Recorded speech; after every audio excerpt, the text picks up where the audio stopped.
Gamers, beavers, lurkers, grab your snacks. The underdog, the legend in his own mind. Jaybeazt, dropping memes and bringing heat. Jaybeazt, stream is starting, pull up a seat. Breaking news, trailers dropped. I react and maybe sound a bit shocked. New game hype, I got the tea. Call of Duty, Battlefield, come watch me.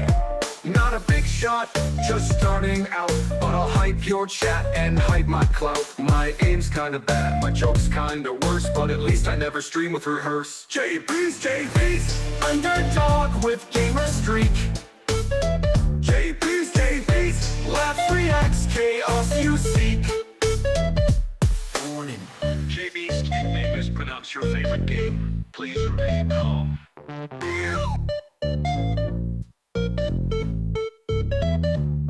Chat's alive, memes flying fast. I may fail, but it's always a blast. Subscriber hype, not just some friends, but the fun and chaos never ends. Reacting, chatting, sometimes I play, even if I die in the first 5 minutes. Hey, new game breakdown, I'll nerd out loud, making jokes, looking goofy, maybe proud. Jaybeazt, underdog, but bringing fire. Jaybeazt, low by beats, memes and satire. Who's in chat? Beast back. What's the game? Total snack.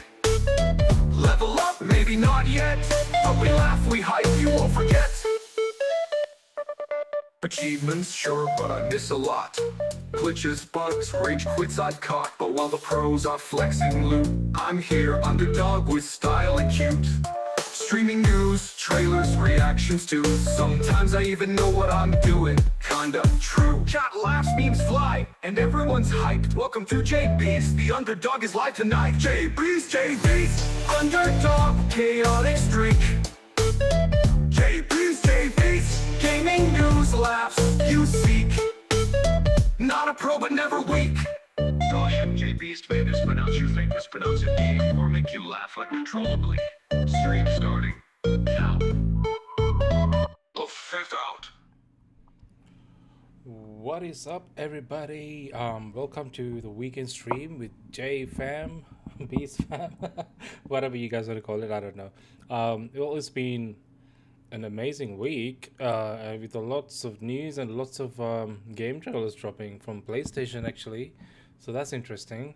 Um, uh, well, yeah, we'll get to those in a minute. But there's also continued drama going on with Ubisoft, which is something that we'll talk about today as well. Hang on, I forgot my little Spidey. There you go. He's back. He's back. um, yeah, so it'll be interesting what's going on with Ubisoft. There's lots of drama going on at the back of all the layoffs and cancellations and delays. Uh, they seem to be in a lot of trouble. And there's a well-known studio apparently leaving their publisher, which I will get to that in a minute. Stick around and find out who I'm talking about. And there's also news about Assassin's Creed multiplayer. Not specifically about the game, but just behind the scenes drama. So we'll get to that as well. We've got a couple of gameplay trailers to check out today as well. One of them is actually from India, so we want to check that out. So we'll get to that. And very excited to be checking out the Crimson Desert gameplay overview dropped.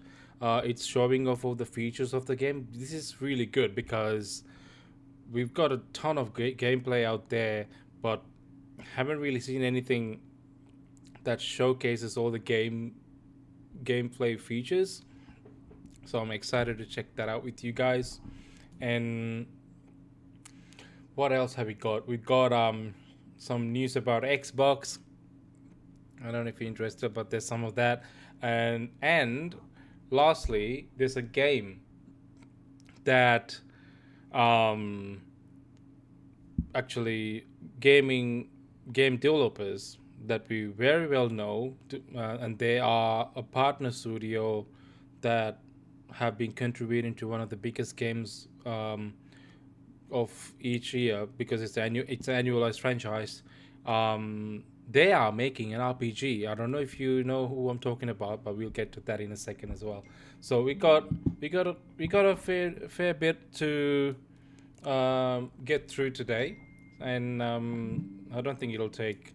Probably not going to be about 3 hours of, like usual, but probably about 1.5 hours or 2 hours. So stick around, and we'll get to those. But to start with, I want to talk about the fact that we've got some little sneaky info about Edward Kenway, one of our favorite assassins of Assassin's Creed franchise. Give me a second. I'm a little thirsty. I've got my matcha iced latte.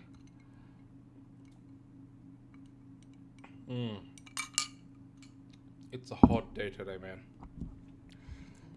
I think it's about 29 or 30 degrees down here in Melbourne. Yeah, going through. It's not actually that bad, but it's kind of hot. It feels a little stuffy today. I think it's because we haven't got a lot of sun, and it's been kind of trying to rain, but hasn't really rained. I don't know. I don't know what's going on with Melbourne, man. Anyway, I'm backtracking.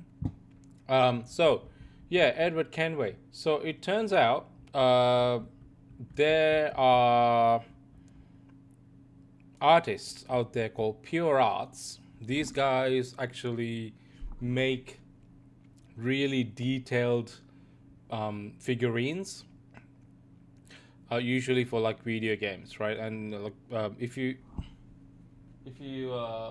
probably seen my figurines down at the back. Like I've got one with Bayek. I have probably shown this to you like 100 times, but yeah, those kind of figurines that Ubisoft do as collector's editions are normally made by guys down at Pure Arts, and they do a pretty bang up job with these statues, and they're really cool. So these guys are obviously making an Edward Kenway figurine, and we got some leaked photos of the figurine itself. Why is this a leak? Because this is not for the game that dropped like 10 years ago. This is for the remake, and that's why we know this is actually happening. There's no way these guys are doing this without the game being real, right? So here we go. If you look at it, make it a smaller. There you go. Yeah, so this is the figurine. That looks awesome. And by the look of it, it's not much different from how Edward Kenway looked from the original game. So that's good to know. That's good to see. He's pretty much retaining the classic Edward Kenway pirate assassin look, which is great. And yeah, we got this little backside of the plaque or something. I don't know. That's official. So yeah. So we got leaked photos of this, and this is obviously very much a confirmation that Black Flag remake is happening, and it's supposed to be dropping soon. Well, probably not anymore, because it looks like they were going to drop it 2026, so they had all these ready to go, but because of the delays, and also the fact that Ubisoft is confirming one of the unannounced titles that was supposed to drop in fiscal year 2026 is also being moved to 2027 now. That being the remake of Black Flag, probably a while away, but this is still very much a thing. So that's good to know. And obviously this is reported by Cephris. I don't know how I say it. The real Cephris. New Edward Kenway figurine is real and officially made by Pure Art. Last year, Pure Art hinted that they were making a new Edward Kenway statue for the Assassin's Creed Black Flag remake. Now we have the official look. They didn't really hint. It kind of slipped in one of the interviews they were doing. They were just like, "Oh, we got this really cool, blah blah blah," and then immediately the guy looked so concerned and was like, "Oh, was I supposed to say that?" Well, yeah, it kind of slipped. But yeah, this is a real thing. This is very cool. Very, very cool. I'm hoping that it actually drops within this calendar year, though. I can only hope for it, you know. So let's see how it goes. Let's see how it goes. Well, yeah, that's it. That's pretty much that. I've got more Assassin's Creed news, um, which is about Assassin's Creed Invictus. If you've heard what that is, I don't know if you guys know what that is, but Assassin's Creed Invictus is one of the games that got announced a couple of years back. Um, I want to say back in like, well, uh, when did they announce it? I don't know. I don't know which year it was, but it was kind of like a couple of years ago. They announced like a round of. Oh, it was 2022 actually. It was 2022. They Ubisoft announced like this whole. They had this whole Ubisoft um, gameplay showcase that was kind of focusing on Assassin's Creed and the future of Assassin's Creed franchise, and they announced several upcoming games in the franchise at that time. One of them being Assassin's Creed Invictus, and the other ones that we know are Hexe, codename Hexe, Assassin's Creed Jade, which was supposed to be a mobile game, and also Assassin's Creed Red, which turned out to be Shadows, which has already come out, so on and so forth. So Invictus supposed to be this multiplayer Assassin's Creed game. Um, but the difference about this game is it's not a standalone, like it's not a mod add-on to a standalone single player game. This is supposed to be a game that's been, you know, built from the ground up with multiplayer gameplay mechanics in mind, and you know, rather than having multiplayer added onto the game that was primarily built as a single player experience. So that was exciting. Like I remember us, all of us, and even, you know, if you look at the internet, if you go back to the comments of those reveals, you'll see like a lot of people actually being excited about Invictus. However, it's been 4 years now, and we've got some information, insider information, if you will, saying that there are claims that stating that the development team working on Invictus doesn't seem to share the same excitement. Well, that's a little bit concerning. This It's been reported by Game Rant, and if you look at this, so just look it up. There you go. Yeah. So here, going on 4 years later, new claims state that the development team working on Invictus doesn't seem to share that excitement. Assassin's Creed leaker and gaming streamer Jonathan claims that a source inside the development team has told him it's possible that everyone working on the ambitious Assassin's Creed multiplayer game isn't happy with it. Only the managers will probably keep smiling and singing the praises of this project. The unnamed sources is quoted as saying, adding that they don't even understand what demographic Invictus is supposed to appeal to. Oh, well, that is very concerning. And this is actually the tweet from Jonathan in French, which I don't understand. So I'm happy to read the rough translation provided by Game Brand. Thank you very much. But yeah, there seems to be a lot of reasons behind the alleged internal discontent surrounding Invictus. And they have also added that the game, apparently this is an unnamed source within the company, and they said they have criticized that this is word to word what they have said. The unnamed source is said to have criticized ridiculous animations, hideout, and cartoonish characters. Their faces are just as awful, idiotic sound and visual effects, pointing to potential problems with the project.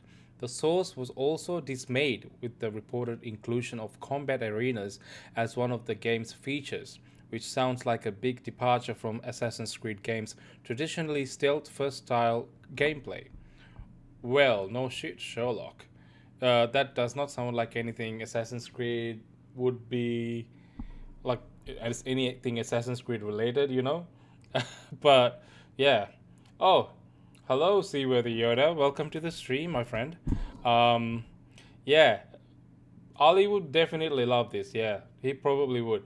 But you know, multiplayer in Assassin's Creed isn't new. You know, we've had multiplayer games, multiplayer mode added to the Assassin's Creed game, starting with all the way back in like Assassin's Creed Brotherhood in back in 2010, right? And and those were very much like stealth focused. I remember playing those games. Like I don't know if I can find any gameplay. Let me see if I can find some gameplay. Uh, Assassin's Creed Brotherhood multiplayer gameplay. Let's see.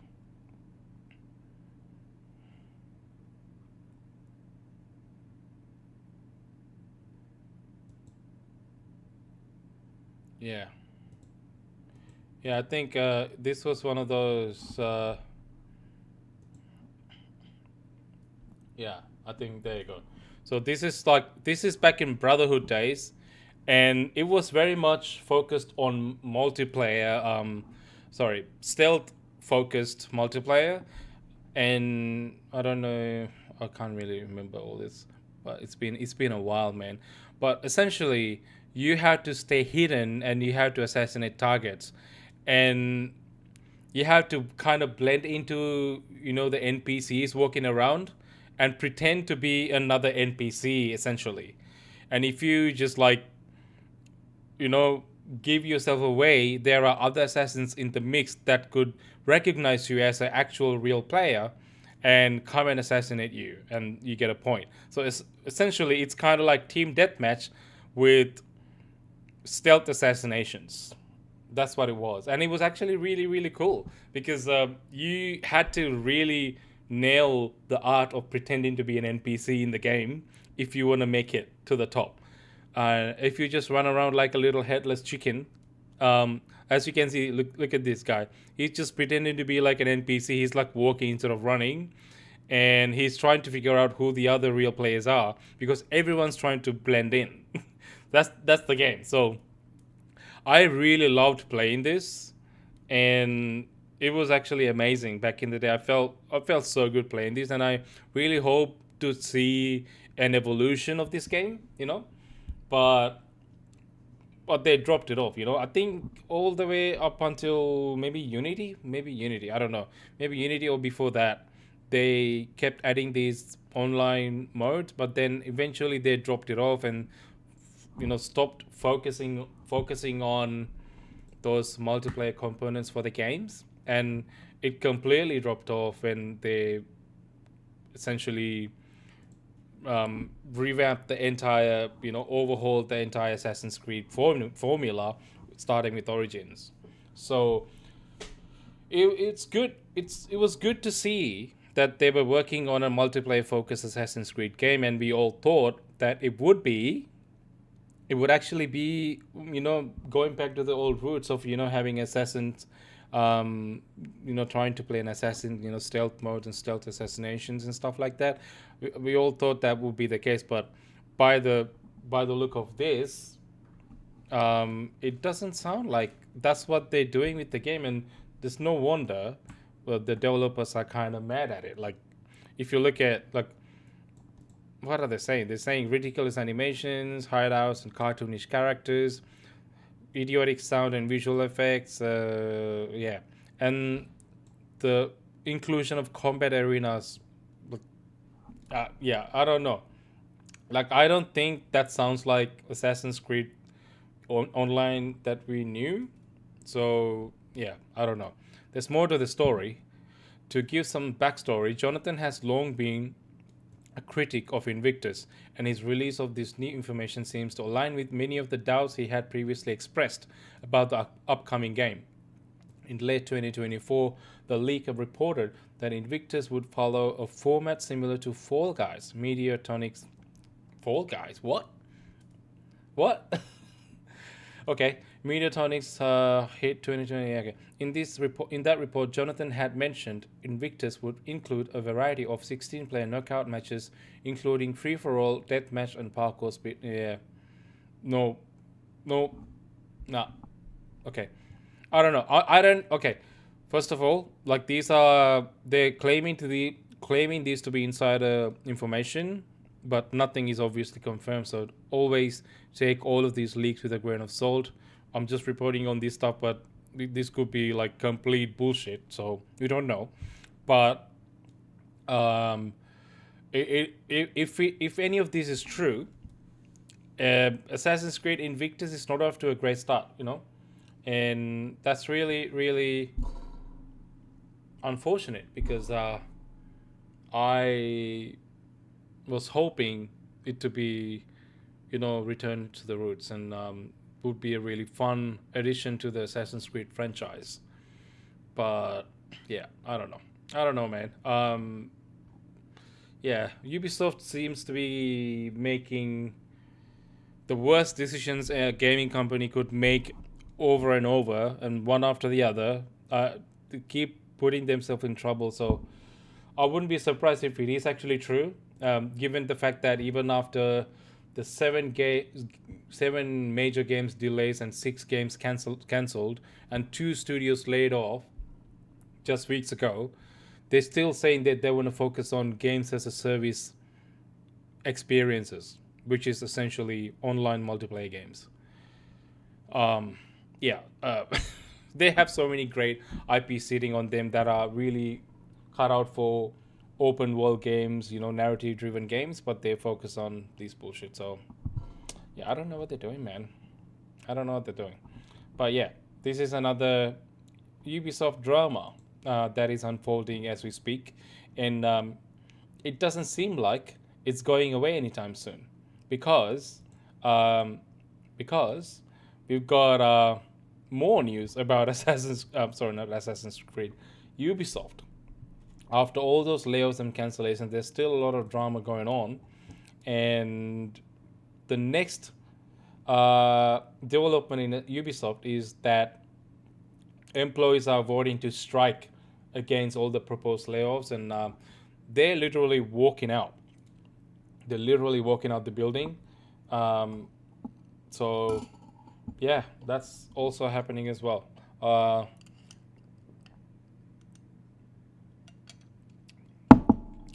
So this is from Insider Gaming. Make it a little bit bigger so it's easier to see. Yeah. The French Ubisoft unions have unanimously agreed to organize a strike against the company between February 10th and 12th. For those unaware, Ubisoft recently announced a major restructure to the organization. Yeah, it's just going about all those stuff that we talked about. According to the report by a French publication, several unions representing Ubisoft workers, namely the Video Game Workers Union, Solidaires Informatique, SFE, SGC, CGT, all the alphabets, and Printemps Ecologique have unanimously agreed to strike from February 10th to 12th. The unions also plan to collaborate with their international counterparts to raise awareness of the situation on a global scale. Well, obviously, yeah. The reason for the strike is the new austerity measures aimed at reducing the company's fixed cost by 200 million euros over the next 2 years, along with stricter remote working conditions. This decision is expected to result in layoffs, with the first voluntary mutual termination already proposed. The layoffs could affect 20% of Ubisoft headquarters workforce and 5% of its total workforce in France. Well, no shit. People are getting laid off left and right, and they laid off about 200 or something staff already, and they have publicly said that they are working on uh, laying off at least close to 2,000 jobs in the next couple of years. So obviously, this to be expected, you know. Nobody's a fan of Yves Guillemot right now, who's the CEO of Ubisoft, and his management of the company has gone downhill really badly. But obviously, nobody can do anything because this is family-owned business at the end of the day. So it's controlled by its family, and he's the one who founded it, and he is controlling everything. But he's literally running it into the ground right now. Yeah. So yeah, and the way they're going on about all these as well, it's a mutual termination. So essentially asking people, okay, you guys are getting laid off. Um, you know, you can either you can get laid off or you can quit. Like, yeah, it's crazy. It's a crazy situation. So this really reflects on the toxicity that has developed within Ubisoft because of all these bad decisions that's been made over and over again, and it seems like it's going to continue. It's going to continue for a long while, and I don't think it's going to settle anytime soon, you know. Obviously, like, you know, for the most part, and understandably, most employees who are currently working at Ubisoft are frustrated because of all these changes, and not just frustrated, but also confused, and also, you know, worried about the future because no one really knows who's getting laid off, and they're all kind of in the crosshairs right now, and um, it's like inevitable. So what can you do? So Ubisoft third and apparently final cost-cutting measure, which will aim to save another 200 million euros. That, like they said, by March 2028. I know it seems like it's a while away, but it's coming soon. You know, it's moving fast, and because of the fact that this could result in thousands of developers being laid off, and obviously these worried employees um, trying to make a noise and trying to see if they can salvage what they could. So obviously you're gonna see some backlash and people walking out. People probably gonna be quitting the company. Probably a lot more people than they want to lay off might end up quitting the company because their stock has also tanked heavily since all these developments as well as a company. So they've lost a lot of value too. So yeah, Ubisoft is in trouble, man. It looks like we could. I mean, I wouldn't be surprised if Ubisoft ends up going down before we could actually see another game come out of the studio. But yeah, it's facing dire circumstances, and I'm not sure if they will be able to come out of it unscathed. But even if they do, it won't be the Ubisoft we used to know. Would that be for better or worse? I can't tell yet.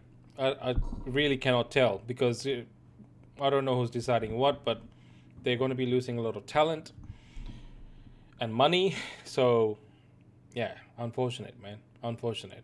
They have a lot of good IPs riding on them and not really taking care of it that much. So, yeah, let me know what you guys think because this is a really shitty situation for Ubisoft to be in. And I don't know how they're going to come out of it. It'll be interesting to see what happens, you know? Anyway, give me 1 second. I'll be right back.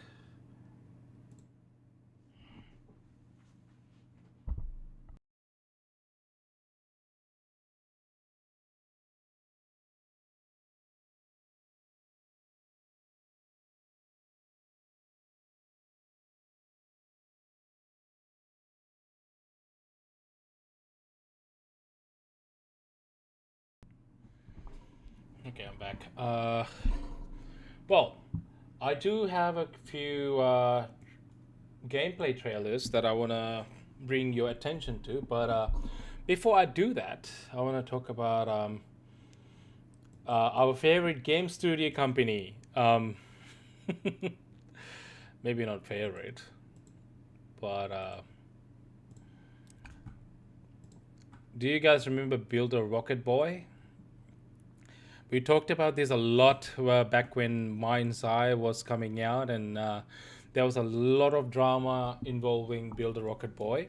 For those who has no clue um, what I'm talking about, Builder Rocket Boy is the company, the gaming development company behind Mind's Eye, and Mind's Eye was probably, if not the only worst game release in 2025, hands down.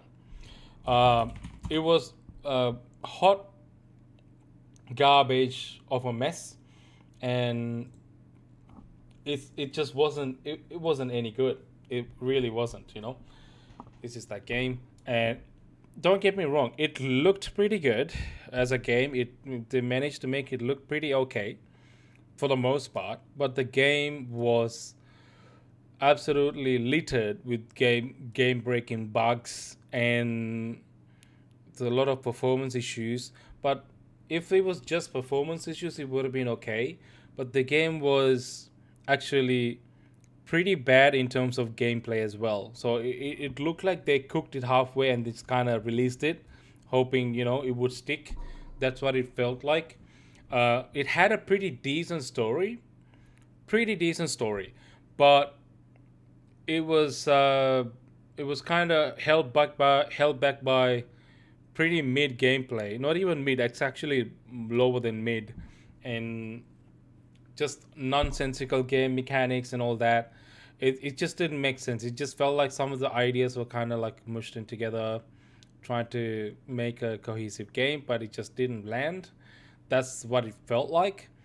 And it was supposed to be this big open world, which it really wasn't. They marketed the game as this big open world that's like GTA, right? This It was supposed to be the GTA killer, which kind of, it sounds funny now saying it out loud now, but people really were considering this to be a GTA killer because that's what it felt like. Um, that's what they marketed as, and it ended up being this really bland desert city that's kind of a knockoff Vegas, which had nothing to do. There was nothing going on. There was barely any cars. There's barely any NPCs. It was just empty and not, like, just dead. It didn't feel like a lived-in, alive city. And you had this empty big space that you can drive around in and has nothing to do, and you had all these missions that you could just complete. That's it.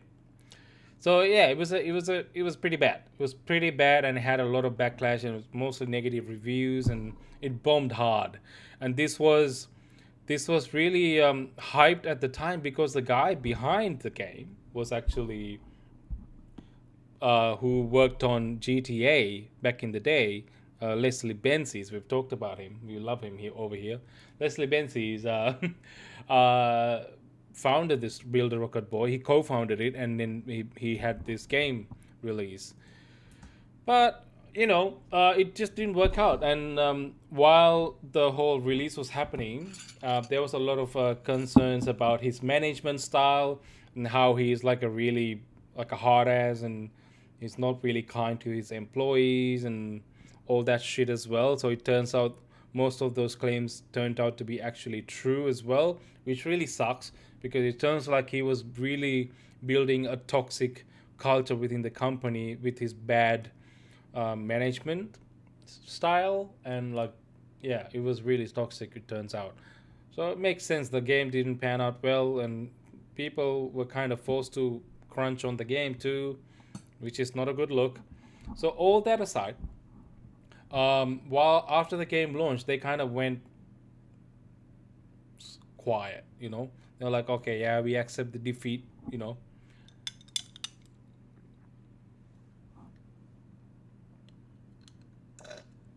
Bro, I'm really, really thirsty, as you can tell. Anyway, as I was saying, they published this in partnership with IO Interactive, who are the guys behind Hitman and 007 First Light. So so Build a Rocket Boy was backed by or IO Interactive, which is supposed to be a good thing, right? Because IO Interactive is definitely a better, much better company than Build a Rocket Boy at this point. They have series of games that are absolutely iconic, and 007 First Light seems to be another iconic game drop. Seems like so. Being backed by a legendary studio like IO Interactive was a good thing, but it turns out, according to the sources close to so sources close to Build a Rocket Boy, it turns out that Build a Rocket Boy have decided to, or at least they're planning to announce soon that they have decided to part ways with publisher IO Interactive. And they're saying the decision is actually driven by Build a Rocket Boy's desire to bring its publishing in-house and to gain more control over its future, which I call bullshit. But anyway, um, and apparently that includes faster decision making, simpler communication, and greater control over the play experience. Yeah, because it was because of IO Interactive that they couldn't do any of that building up to the release of Mind's Eye, apparently. Because, IO Interactive was the issue, you know? I call that bullshit. But this kind of information, it comes to me as no surprise because um, when back in June 2025 when Minds are launched, and there were so many horrible critic reviews and like player reviews and Steam reviews everywhere. Everyone was making fun of Mind's Eye. Um, Mark Gerhardt, which is the other co-CEO of Build a Rocket Boy, he took to Discord in a Q&A to claim that this negative press release reception of Mind's Eye was part of a paid campaign by a third party to make the concerted effort to trash the game and the studio. So that's the kind of a mindset they had about the reception the game had, you know? And they, even Leslie Benzies, they were like, they doubled down on their claim that the studio struggles and game struggles were due to internal and external saboteurs and nothing to do with the game's performance issues and how much of a terrible game it was. So you can kind of try to put together an idea of like what their mindset was like and how that would have reflected on the company itself. These guys were delusional as fuck, and regardless of how the game was performing, they refused to refused to accept that the game was shit, and what they have released was hot garbage mess, and you know, accept that they just can't make a game and their management was not good. So this is the kind of shit that we're dealing with. So I'm not amazed, I'm not surprised to hear that they are again blaming apparently IO Interactive for not being able to do any faster decision making or simpler communication or not be able to have greater control or whatever. But the reality of the situation was, as far as I know, IO Interactive didn't even have a lot to do with Mind's Eye at all. They were just the publishers. They just let Mind's Eye Build a Rocket Boy do whatever the hell they wanted for the most part. That's what I've heard. But hey, apparently that wasn't enough. But yeah, and because of this now, Mind's Eye and Hitman crossover, which was supposed to come soon, not gonna happen. I don't think anyone was looking forward to that anyway, so who cares? you know. Um, yeah, but whatever, man. This is really funny. I think without a backing of a big publisher like IO Interactive, Build a Rocket Boy will now be on its own with Leslie Benzies and his other silly joker of a co-CEO, Mark Gerhard, just blaming everybody else but themselves for the faults of the company and the games they release. And I think sooner than later they will drive their own studio into the ground, and that'll be the end of it. And IO will have already cut their losses at that time, so they would be fine. I think that's good, I guess. I don't know. It's really funny, but this is what we're dealing with. But yeah, it's really funny. There's some to the story here as well. They Builder Rocket Boy remained mainly silent following the game's release instead of focusing on trying to fix and improve the game. Leslie Benzies reportedly told staff on a call 1 month following the game's releases that 300 developers were at risk of redundancy, saying the studio and game struggles were due to internal and external saboteurs. Yeah, there you go. Yeah. So I thought that was really funny, and yeah, the fact that Build a Rocket Boy is now on its own will be very interesting, and I'm gonna keep my eye on and see how they do, because Mind's Eye is still a shit game despite all the patches they have put out at this point. Remains to be. I know there's like bunch of people who kind of still enjoyed Mind's Eye and will defend it, but for the most part, it was shit. I stand by, and that's the hill I'll be willing to die on. Yeah. Anyway, let me know what you guys think.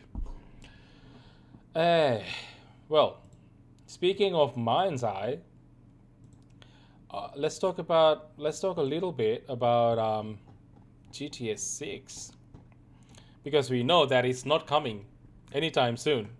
It's probably not even gonna come next year. you know, I don't know. I would be surprised if it does, but keeping it light and positive. I want to believe that it would come next year, early next year, as they have suggested. But one of the biggest things about GTA 6 is the fact that how much overly hyped, like insane amount of hype that GTA 6 has been getting. Like, I feel like the whole world has tuned into GTA 6 at this point. Even non-gamers have tuned in for this launch, and a lot of people have their eyes on the game release. And even the fact that like people trying to hack into GTA Rockstar games to steal the game and try to get leaks out of them and all that. It's a pretty crazy situation that Rockstar has to manage, because I mean, they're receiving an insane amount of anticipation and hype for this game now, and I don't think we have seen anything like it before. Even when Red Dead Redemption 2 released, they got none of this shit. None of it. A little bit, but not to this level.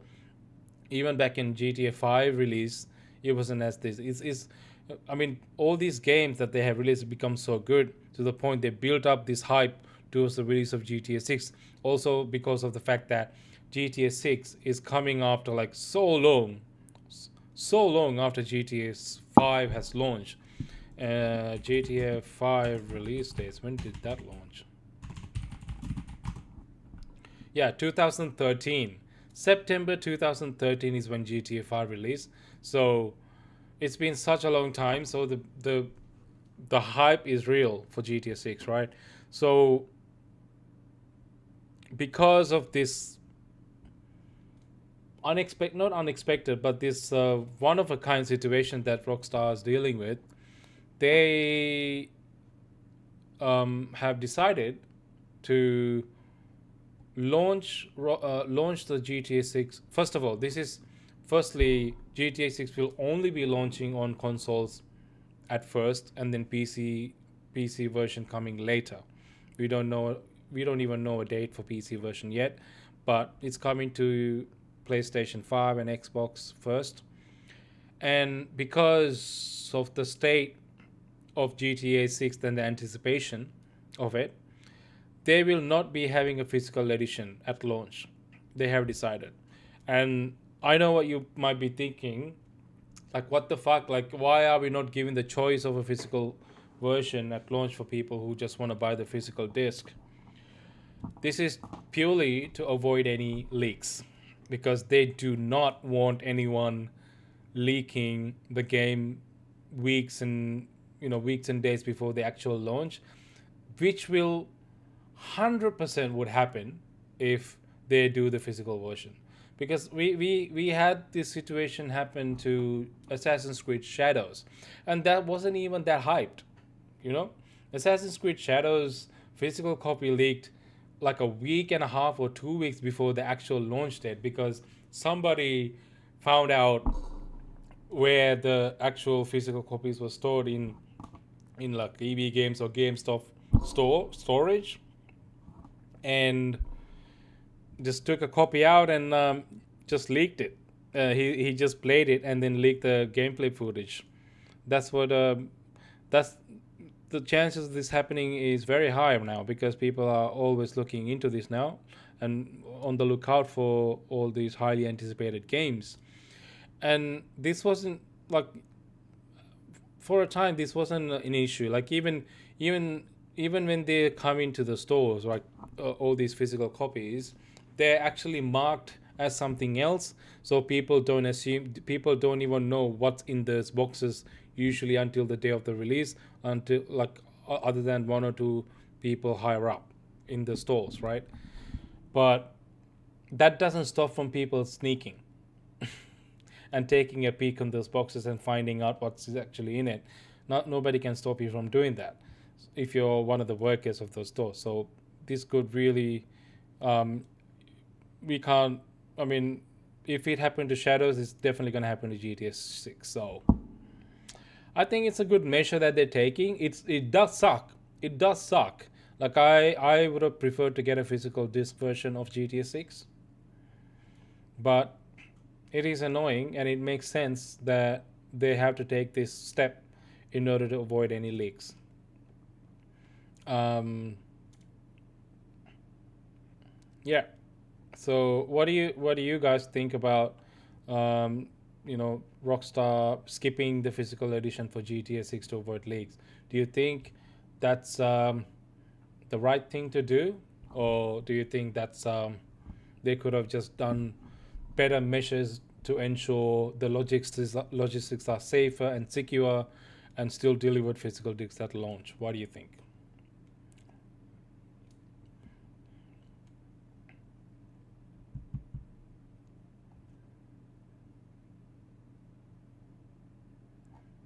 Uh,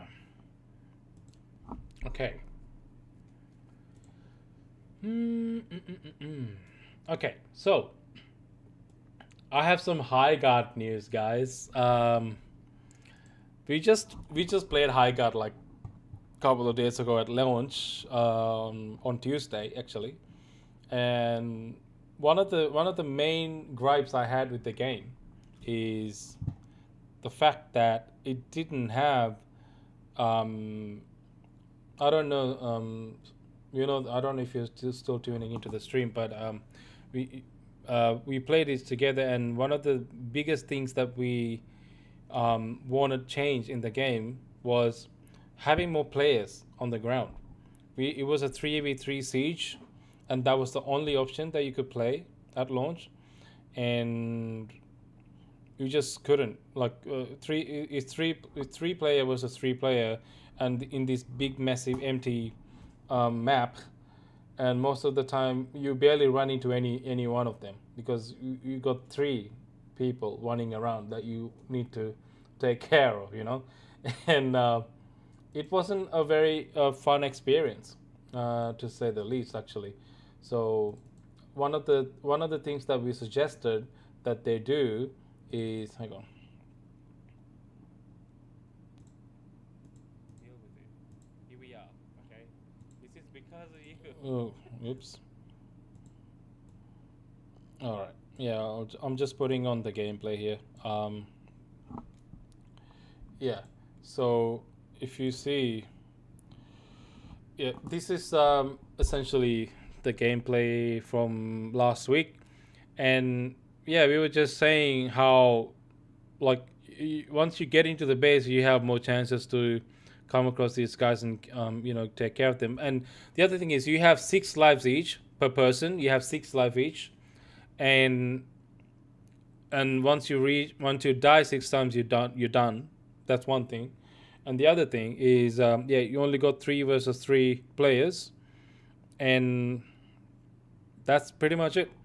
And while it can get a little bit intense in the base section where you're trying to take over, uh, more for the most part of the game, in different during different phases, you're just running around. I'm just trying to show, yeah, like this. You're just running around looting boxes and trying to like gear up and try to get better guns and stuff like that. That's pretty much all you're doing for the most part in the during the gear up section. And there's nothing. Like as you can see, it's a massive open area with pretty much nothing in it. And all the 3 players are in three corners trying to loot whatever they can get out of these boxes, and that goes on for a while. And then you go to take the shield breaker sword, and then you go break the shield as intended, and then you siege the base, and it all felt a little bit disconnected. But it is a game that could have felt a little better in terms of facing if it had more players to deal with. So I suggested that we do at least 5v5 mode to begin with, but while they fix the other game imbalance issues in the game. And I'm happy to report that they have already come out and added a new gameplay mode already now available to play, which is amazing news, very good news. And I said they need to be really quick about it, and it looks like they are being pretty quick about it, which is great, good news. And yeah, here you go. As you can see, High Guard has added 5v5 raid mode. The mode is now live, but it will be available for a limited time. The mode is experimental and it's only playable this weekend. It's a separate playlist and will not replace 3v3 raids. That's good. So it's experimental. It's only available in the weekend. So it looks like they're kind of checking it out and letting people play and see if it's better than 3v3, which is great. Lobbies have been updated to allow for parties of 5 for the weekend. Additionally, in this mode, raids are now 10 lives instead of 6. That's great.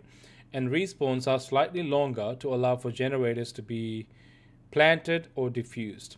A new base has also been added to High Guard. In addition to the new game mode, they have also added a new base, Soulwell, described as a dark relic from a lost stage. The new base has been added to the rotation in all game modes. Great. I think, we're not even a week in and they have made this change, which is awesome. It looks like they're really trying hard to cater to the player feedback and actually change the game in necessary ways to keep it relevant and keep it interesting for the players who actually want to play the game, which is a great sign that they are really trying to, get this off the ground. And kudos to them for actually doing that and not giving up on the game, because I think the idea has a lot of great potential. And like I said before, it could end up having a pretty good niche player base who will stick to the game if they make these changes quickly and be responsive enough for people to care about it, so that's good. And I've seen yesterday they had this had it down to like 5,000. As you can see, like it went down. I'm just looking at 1 week performance. At one point, yeah, it was all the way down at 5,000 players, and it's sort of been fluctuating between 5,000 and 10,000. So that's great. And it looks like with this update available for the weekend, now it picked back up a little bit up to 15,000. That's actually good news. And the 24-hour peak has been 15,000, and they've got 8,000 players, just over 8,000 players right now, which is not great, but given how terrible this performed at launch, it's good news. It's good news. It looks like people are trying to give it a shot and um, trying to try to give them a chance to salvage the game, which is great. I don't think this will perform in, uh, it will have like historic performance numbers like Arc Raiders or Battlefield did, but I think it will find its gamer base who are willing to stick with it and actually find a niche player base eventually, as the time goes on. But it'll probably settle with that 10,000, less than 10,000 player base eventually. Is that enough? Is that going to be enough for Hygar to make a buck and get get profits off of it? Time will tell. Like I said, if they land a few whales to play the game, to spend a lot of money on cosmetics, I think they'd be good. But are we there yet? I don't know. They haven't released any performance numbers, so we don't know yet. It's only been a week, so let's wait and see how it goes. Let me know what you guys think, and do you think Wildlight Entertainment is doing the right thing by making all these changes as players requested? And do you think that they will be able to eventually salvage the game and make it stable enough for people to stick around and keep playing the game? Let me know your thoughts. Okay, moving on.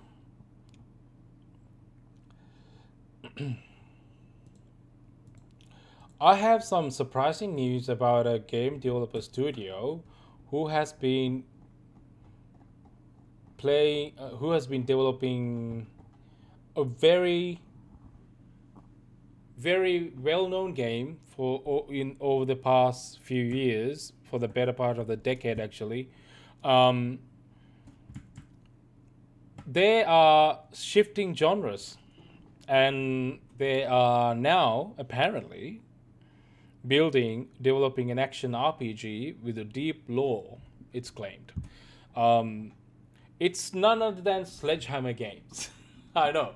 Sledgehammer Games. If you have no idea who I'm talking about, allow me to explain. Sledgehammer Games is actually very well known for creating, mostly contributing to the development of Call of Duty franchise. And it's one of the studios that they started back in 2011, I think, with Call of Duty Modern Warfare 3, and most recently they assisted the other studios, Treyarch and Raven Software, on Black Ops 7. I know, they assisted. They didn't make the game. They helped to create that game. Treyarch is behind that game, unfortunately. But as always, we always spot, people making changes to their LinkedIn profile, and it sometimes it comes as a shock, but then sometimes, we spot some things that are really interesting, and sometimes shocking, and it's really really crazy how much people reveal on what they're working on their LinkedIn profile. Even though they probably shouldn't be. But here we are. This is not officially announced or anything, but this guy, I'll show you. This guy, Ben Wannett, one of the he if you look at his profile, his LinkedIn profile, it's pretty freaking impressive actually. Started as a concept artist, and then he has moved on to be a VFX director and senior production designer and creative director at Electronic Arts. And then he moved on to become a co-founder and creative director of Outpost Games. And then he also was a creative director in Crystal Dynamics. And he did the concept phase and early pre-pro for Tomb Raider Catalyst, which is not even out yet. So yeah, this guy has been working on some pretty high-profile games, and then he has also provided creative direction assistant on Call of Duty Vanguard, which has been a while. But yeah, most notably, what he has put in here is what's interesting. Creative director for unannounced action RPG franchise planning, pitching, hiring, planning, directing prototypes, player mechanics for mechanics, rich design, world layout, location layout, concept and asset creation for cultures, environment, characters, law books for world, culture, and languages. That's a lot. That's a lot. That tells me that this RPG, I mean, Sledgehammer Games is making an RPG, right? I mean, he's obviously saying that's an unannounced action RPG, so that much is confirmed. But it looks like it's going to be pretty low heavy and a deep RPG game, which is very much out of Sledgehammer Games' comfort zone. They haven't made, I don't think they have made an RPG games before because all they have done is contributing to Call of Duty games, which is very much a very different genre of games. So this will be interesting. This will be very interesting to see. Um, Something like an RPG um, coming out of a major first-person shooter game studio. But I'm kind of keen because what that means is Sledgehammer Games would have like very fresh eyes on the perspective of RPG games, right? So if you are, because they're coming from kind of an outside perspective into the RPG game genre, so that would be really good to see. Either it could go either way. It could really be like, oh, they got fresh eyes and fresh ideas for the game in terms of making RPG. So they could really come with some fresh ideas to it, or they could really muck it up because they have no prior experience. So it could go either way. Yeah. So I don't know. Let's see how that goes. But yeah, it's really interesting. Sledgehammer Games, man. I never thought that they would be dipping their toes in action RPG business, but here we are. We've got nothing in their portfolio to even like have some confidence that they have the scope to create something new, like a fresh RPG title, new IP. But yeah, it's still interesting news. It could be interesting news. But I don't know. Also, I need to also mention that this could end up being like a top action RPG too, because it just says in the profile, it just says unannounced action RPG. It doesn't really say what type of RPG. So it could be like a top-down action RPG like Diablo, or it could be an action RPG like Fallout. Who knows? Like, there's a lot of subcategories in action RPG genre, so it could be any one of those. I don't know what type of game they would make it, but it'll be interesting to see. Let me know your thoughts. Let me know your thoughts, and I'll be keen to know what's your take on Sledgehammer Games making RPGs. Anyway, okay, I wanna look at Crimson Desert's gameplay overview, because this is something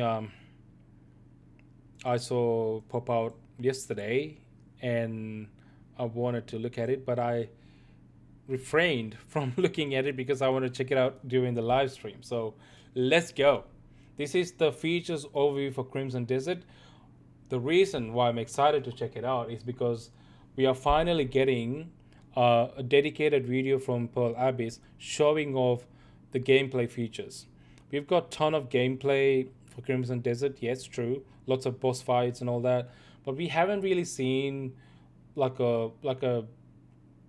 pretty much what it feels like to actually play the game from moment to moment gameplay, and what it's like, and what the full offering of the gameplay features are. Is we sort of seen bits and pieces of it during gameplay they have provided, but nothing cohesive, right? So I'm pretty excited to see what they have to offer, and the fact that they have gone gold already with the game and now less than 2 months before the release date, I think they're in a good position to show this off, and it's pretty much nailed down. So let's see what they have. Let's see what they have. Here we go. Ready? I'm hitting play.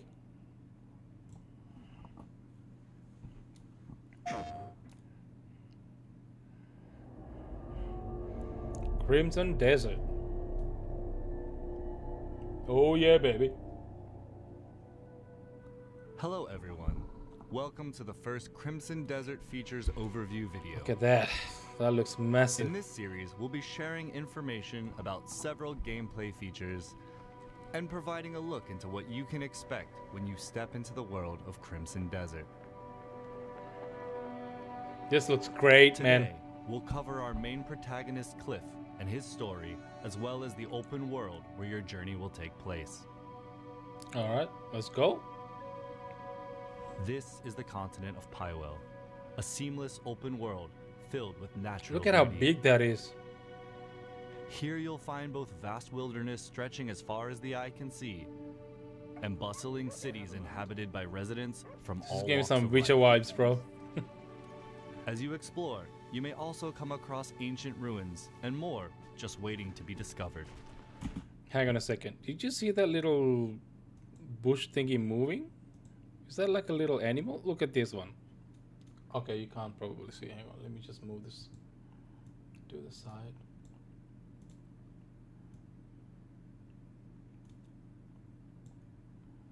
Okay. Pay attention to that little bit, okay? All walks of life. As you explore, you may also come across ancient ruins It's moving. and more just waiting to be. It's moving, right? It's moving. Anyway.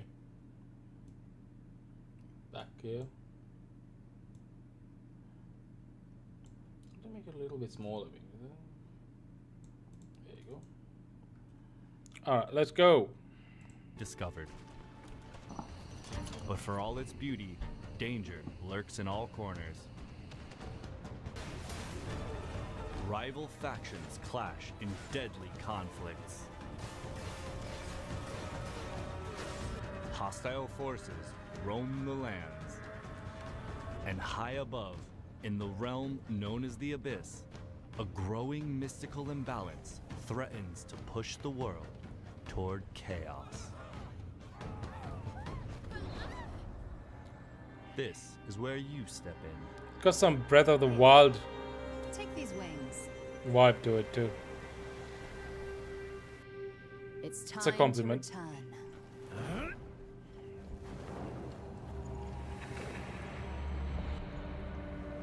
Cliff and the Greymanes. Greymanes? You will play Greymanes. as Cliff, Oops. a formidable warrior of the Greymanes. Greymanes, a faction hailing from the region of Payloon.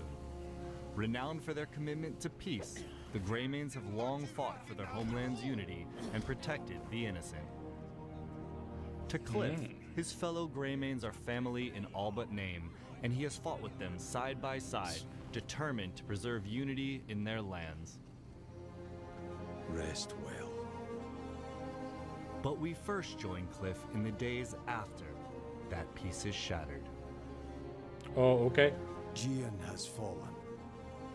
And with the great leader's death, our land, Payloon, once unified, has been plunged into chaos. And now, a bloody battle unfolds between the Greymanes, who fight to uphold his will, and the Black Bear forces that seek to set it aflame.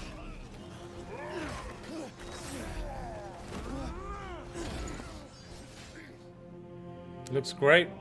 Your journey begins with reuniting the surviving Greymanes to rebuild the faction and reclaim your homeland. Black Bear bastards swore up and down you were dead. Ross! But as you venture farther, the clearer it will become that the fate of more than just the Greymanes is in your hands.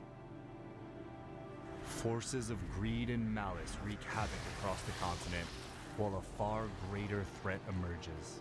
Ooh. The gazes of dark forces are fixed on the Abyss, a mysterious realm that holds power beyond imagination. And in doing so, drives the balance of this unknown world and the continent below ever deeper into chaos. Fragments of God the abyss damn. are I'm so falling excited into for the this lands combat, below man. and lie scattered across Pywell.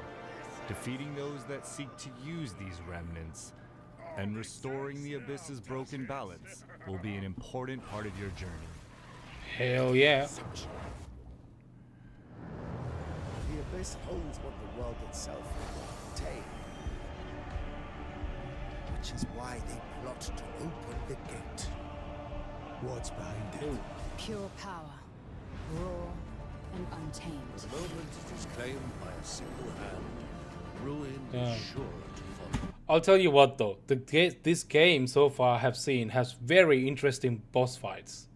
Very interesting boss fights. And the fact that all the boss fights play out very different to each other, and each boss has like very different set of like attacks, and then the way you have to approach the boss in different ways as well. That's really cool, dude. That's really cool. Feel like they really thought that out. Really exciting. Very exciting. If we fail to do so, countless lives will be lost. We can't do this alone. Naira. Sorry, one more thing. This game is looking better and better each time I see it. I have told you this before in the last video they put out. It looks so good. And now this, probably I'm assuming like the latest game footage, looks amazing. Gather all of the Greymanes. Consider it done. Pickpockets! They're all fucking dead!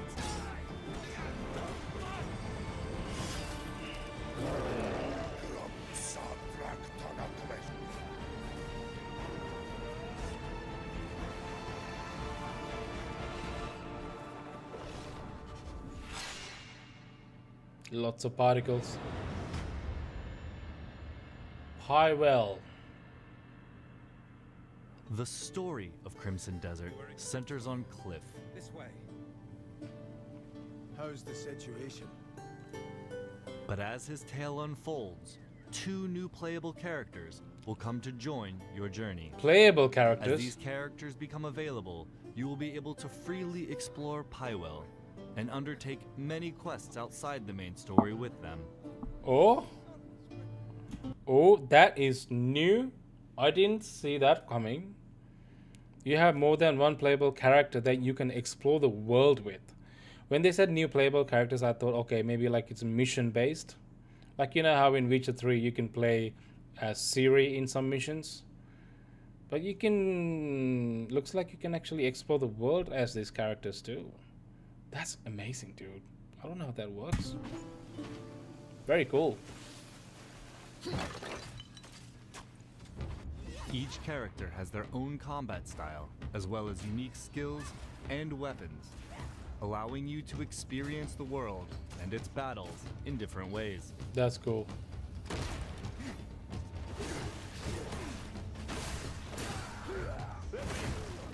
Dude. Okay. Pywell is made up of 5 regions, each holding stories to be told and discoveries waiting to be found. Dude, I love that they just casually dropped that you can play as two other new characters, completely playable through the story.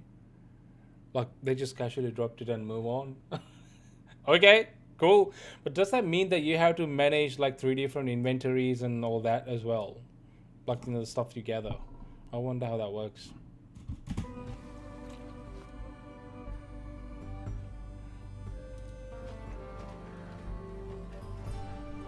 Looks great.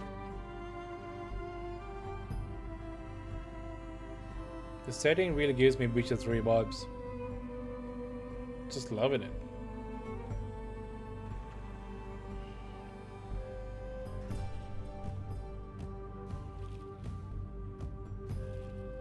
That's the Crimson Desert. The main questline follows Cliff's journey through the central story, but questing in Pywell goes far beyond following a single path.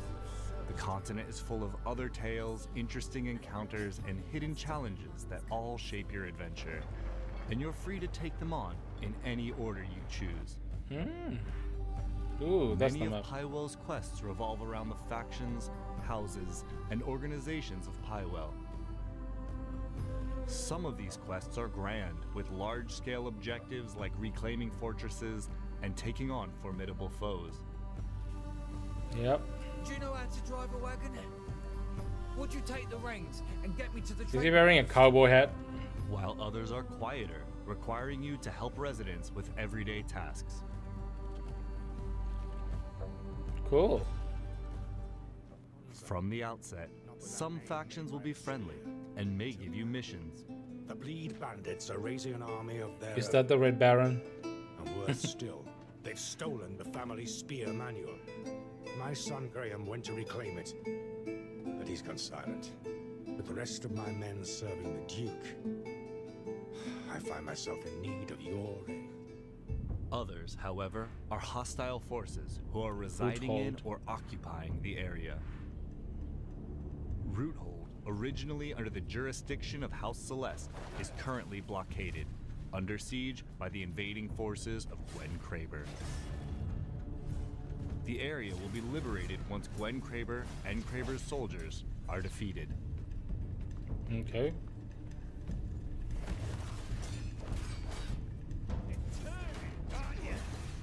It's cool. I haven't seen the Gwen Querber. That's cool. Roothold is now back under the control of its rightful faction, House Celeste. Game of Thrones.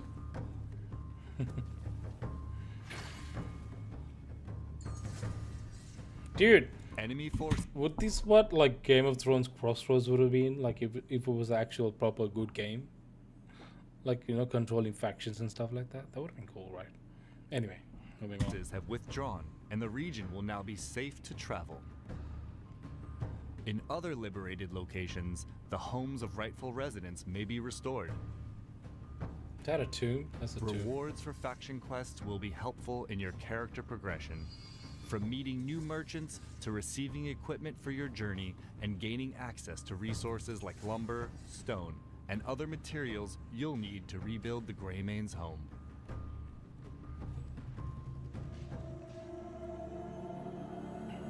Oh, this is what I'm interested in the most.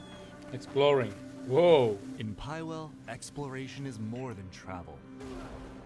It's discovery. Whether it's finding undiscovered points of interest, hidden treasures, or simply a vantage point to take in the view,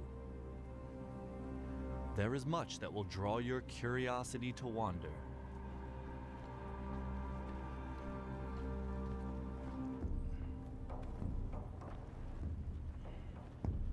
With sights, secrets, and surprises along the way catching your attention, and no strict path, Yeah. you can pretty much go anywhere that captures your interest.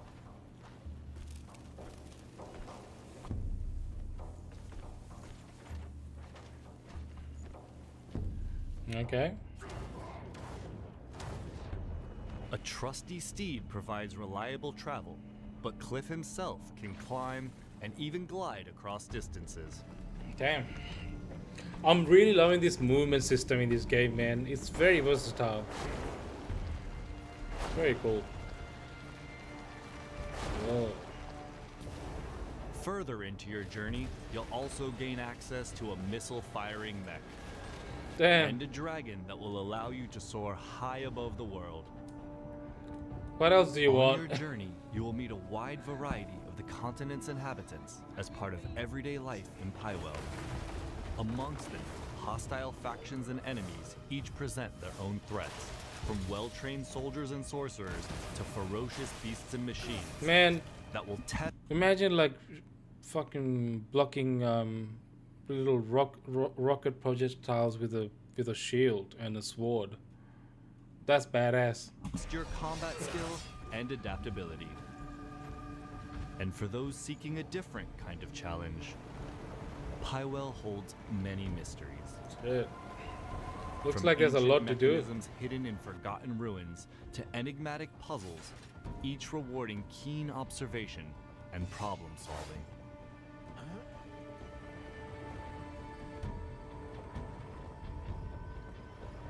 Now, let's go over just some of the things you can discover out in the world.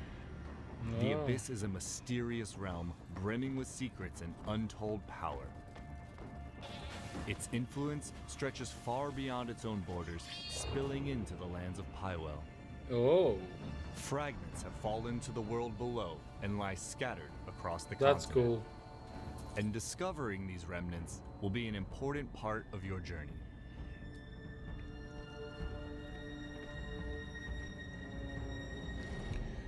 This is kind of cool. It kind of reminds me of Assassin's Creed, like the modern day storyline bits, like where you like discover ancient Isu civilization remnants and stuff like that. I mean, it is not as present in later games like it used to be, but you know what I mean, right? Like it's kind of, it's like a two parallel two storylines kind of thing. And this kind of reminds me of that because like the setting is very medieval, like old timey, like Witcher 3 type setting, and then you have this like mechs and the weird magical stuff that you had to deal with. You know what I mean? I hope you know what I mean. You'll come across artifacts, powerful items necessary to unlock and upgrade It's your cool. skills. Artifacts can be earned through quests and combat, while others lie in more hidden corners of the world, waiting for those willing to stray from the beaten path.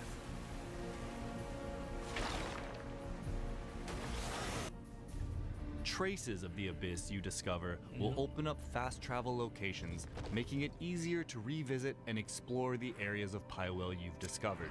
Oh, that looks like the fast travel point from In Breath of the time, Wild. your search will inevitably take you to the Abyss itself. Venturing into its mysterious realms will put your wits to the test as you uncover its secrets and restore the Abyss's broken balance. Across Pywell lie valuable equipment and items, some tucked away in hidden corners, others guarded fiercely within enemy camps, forts, and strongholds. Many of the items you uncover may offer powerful and helpful advantages in combat and exploration. Even the smaller items you collect along the way can prove unexpectedly useful, benefiting those who search every path and face every challenge.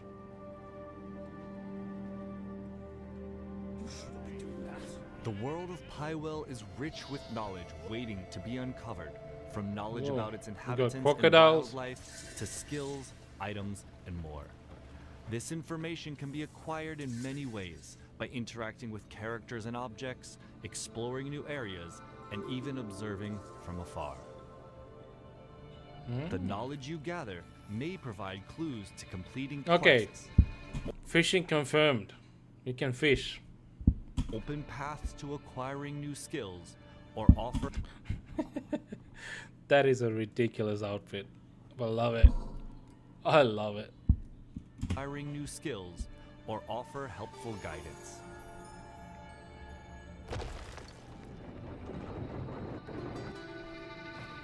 That's all for today's look at the story and world of Crimson Desert.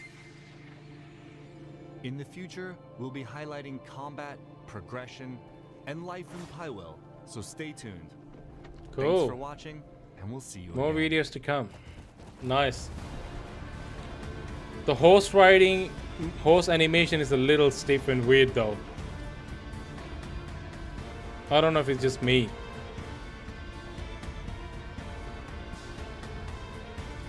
Overall looks fantastic. Very good. Hell yeah. Have you pre-ordered this already? I haven't. I'm going to though. I'm going to. 100% playing this, man. This looks amazing. I mean, this just looks as... I'm not surprised. It looks pretty freaking cool. And it looks like they have a lot of stuff planned for the open world gameplay, which is great, which confirms what one of the directors of the game have mentioned in a podcast a couple of weeks ago. They did mention the world map is actually bigger than Skyrim, and Red Dead Redemption 2, but with that size, the concern normally would be, okay, is it like too big, and is it like with nothing to do? So I guess this explains it. It is big, but it also filled with a lot of things to do. Time will tell whether this is going to end up feeling a lot like bloat from Ubisoft games. I really hope not. It looks like they have a lot of variety and there's a lot of thought going into the side quests and stuff. But we're going to see a lot more gameplay with combat and stuff like that coming up, leading up to the release of the game. So we'll find out more. But what I have seen so far is very promising, and it's really getting me excited about the game. And this is first day. This is going to be a first day play for me, 100%. Is it for you? Let me know in the comments below. Thank you. And yeah, looks so good, very good. Okay, what else can we do?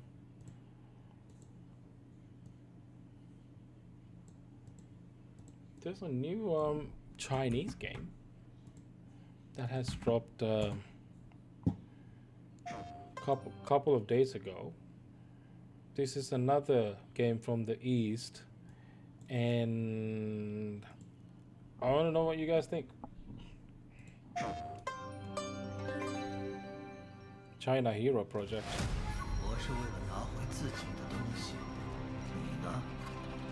Looks great already.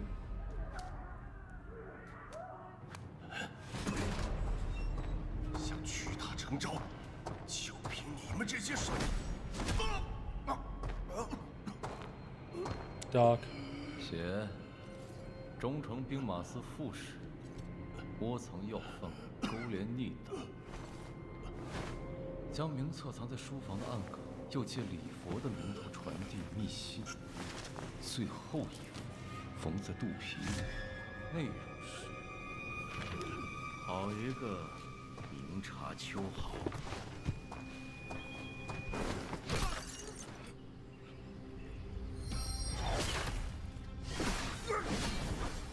Oof. Another Ronin type character. 料敌在前，发先知。先生可曾听闻千眼之术？站住！今天这儿被王府包了，不见外客。It kind of feels like Phantom Blade Zero. Very similar setting. Very similar gameplay.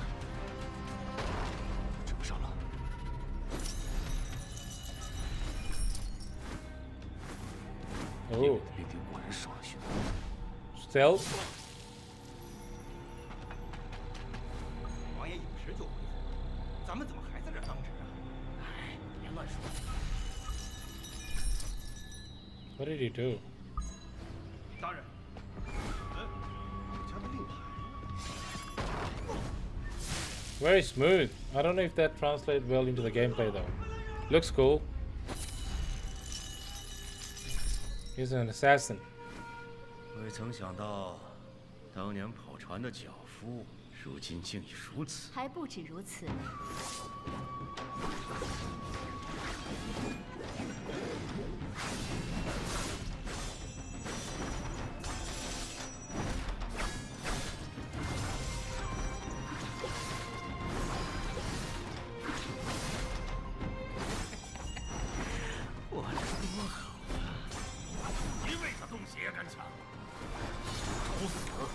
The gameplay looks cool, but I'm not sure if it feels good.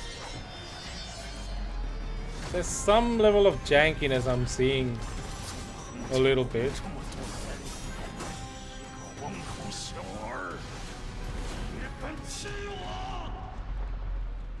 走到这最后一步，还有谁可以帮你？一定有办法。这个办法不在庙堂。 So I'm assuming this is like a very linear path, linear narrative driven game, not open world or anything. It looks like you're following like a guardrail for the game. I'm down for that. It's like Wu Chang, Black Myth, that type of game. Not open world or anything. There's a lot of that type of games coming from East right now. Interesting. That's a cool gadget, whatever that is. Hey, he's on a horse. Wait, does that mean he is it open world though? I don't know. Not from what I have seen so far. Jin Yi Wei, A Whisper of Fall. Coming to PS5. Well, yeah, well, that was interesting, wasn't it? As for what it says, it's a martial arts themed ARPG game set in ancient China. In the game, you can use your agility to leap between rooftops and vault over walls, engage in spectacular martial arts duel with your opponent, and even counter every move. Yes, experience the grudges and emotional entanglements of Jian Yu, the unique world of martial arts. Additionally, in the game, you will be able to use the unique deduction ability to travel through time in each sandbox-style level. Retrace different scenarios. Okay, so this essentially sounds a lot like how Black Myth Wukong, Wu Chang Fallen Feathers, Phantom Blade Zero, those kind of games run. So it's a very much in the similar style of a game, which is not a bad thing. It looks pretty good. I don't know whether it'll be exceptional, but it looks pretty good. So time will tell. Time will tell. But the gameplay looks just like any other games you have seen with those type of games. So can't really say anything about it. Sorry, can't really say anything about it. Until we see more of the game and hopefully it plays well. But I wonder, maybe I'm too early to mention this, but I wonder if there's a fatigue settling in for those type of games as well, because we've been getting a lot of similar style games from the East. We haven't really seen anything too different from that formula, especially coming from China. So it would be nice to see something a little bit different from that's away from the Black Myth Wukong formula a little bit, because that worked. If you keep making the similar game over and over, people will get sick of it eventually. So I don't know if we're there yet. Like I said, I might be too early to be commenting on this, but that will be a concern eventually. So it'll be interesting.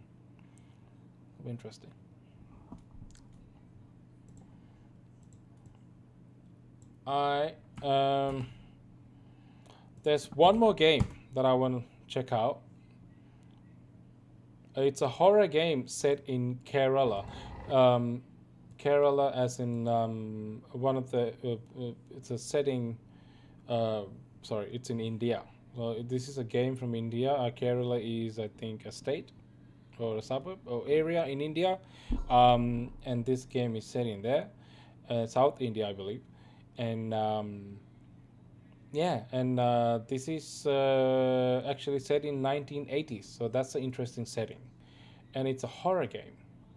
So I can't say I have seen a horror game set in India made by Indian developers before, so this would be interesting to see. And it's called Teku Island, kind of like Shadow Island, I believe.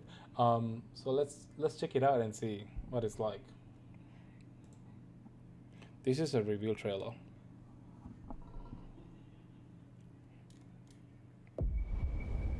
1984, Kerala.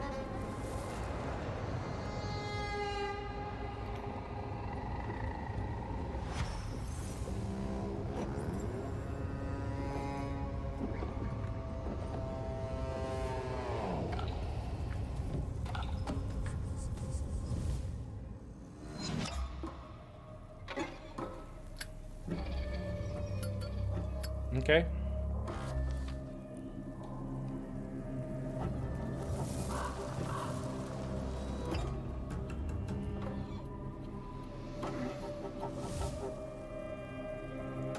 That kind of runs in a similar fashion to Resident Evil type, first person.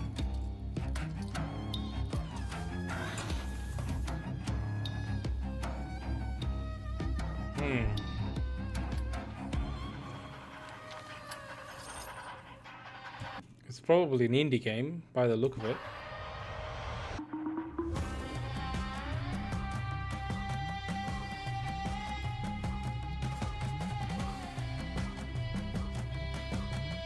Interesting.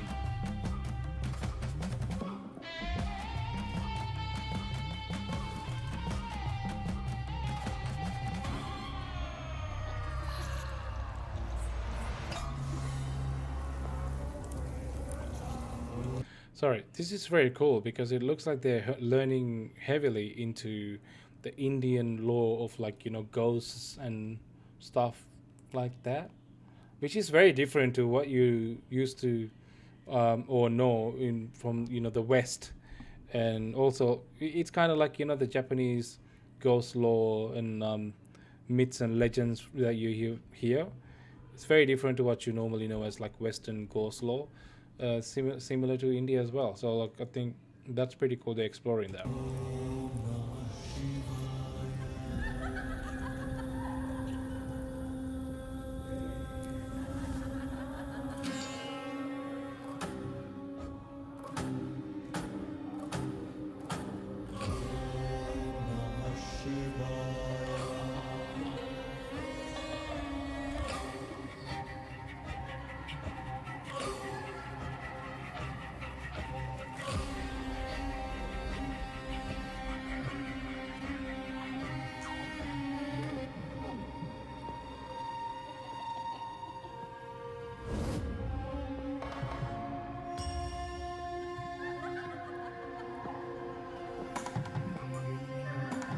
Not sure what's happening.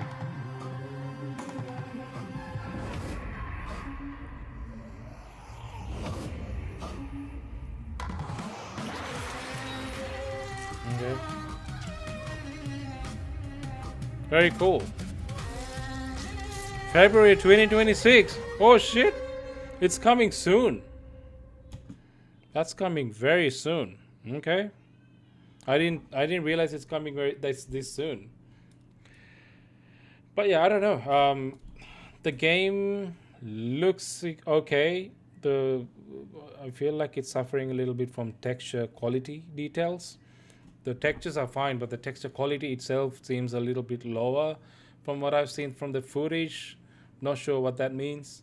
If they'll fix that by the time it releases, I'm not sure.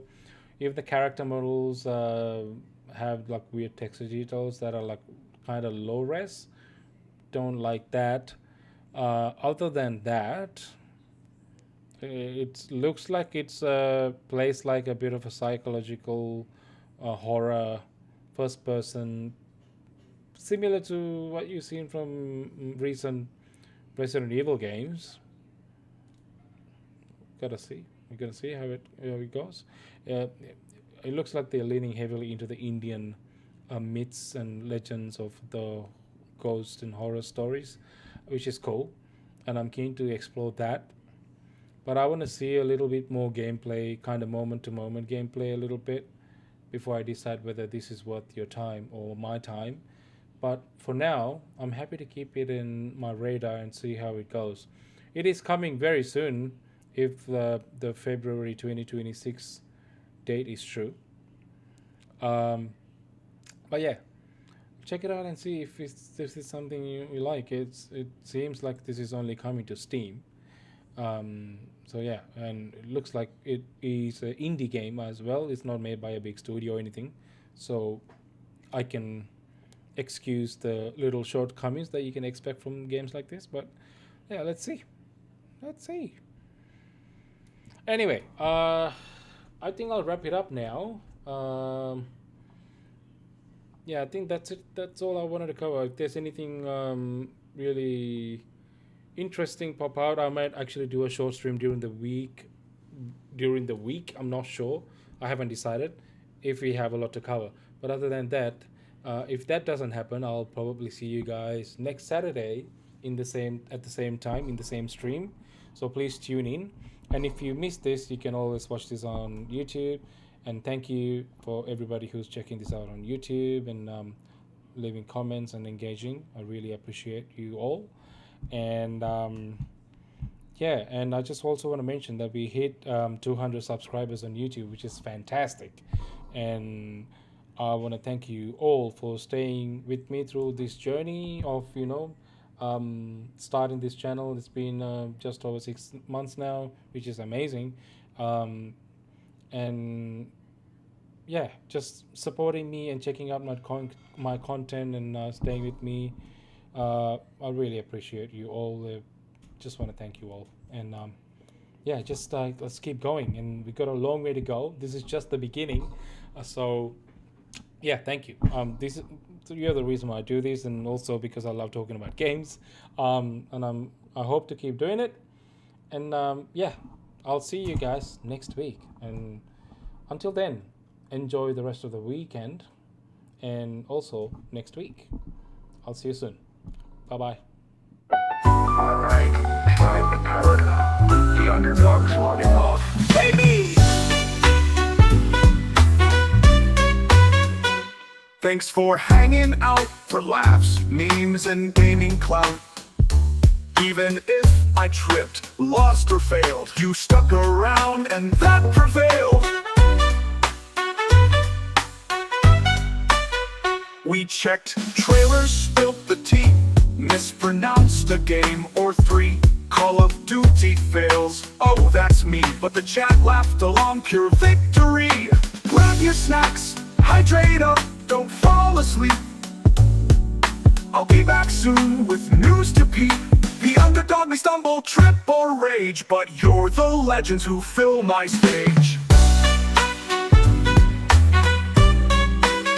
Grab your snacks, hydrate up, don't fall asleep. I'll be back soon with news to peep. The underdog may stumble, trip, or rage, but you're the legends who fill my stage. Announcing chat, Jaybeazt is officially signing off.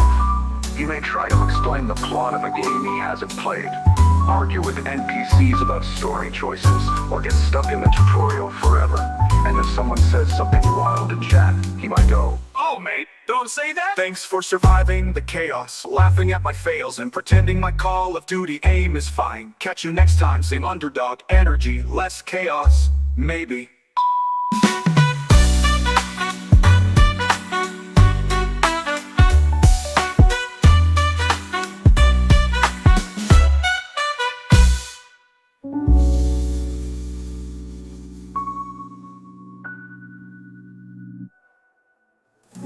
But thanks for surviving the chaos, laughing at my fails, and pretending my Call of Duty aim is fine. Catch you next time, same underdog energy, less chaos, maybe.